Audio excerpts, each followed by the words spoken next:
Ghost shot dead in Porus, Manchester. Hi again and welcome. This is Links 007 TV News Report, and we'll be right back with the full details to come. Welcome to Links 007 TV News Report, providing you with the best in local and international news updates. This is a place where you can get the most reliable and informative news information. Links 007 TV News Report. Welcome back and thanks for joining us. This is Links 007 TV News Report.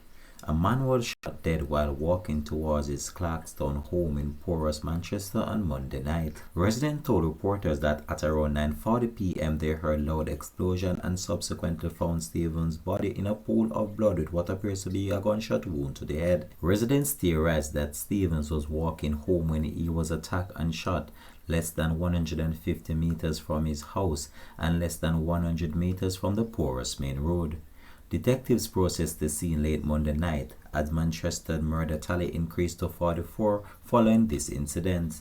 Statistics from the police show that up to Saturday, November the 9th, Manchester recorded 43 murders since the start of the year, when compared to 38 for the corresponding period last year.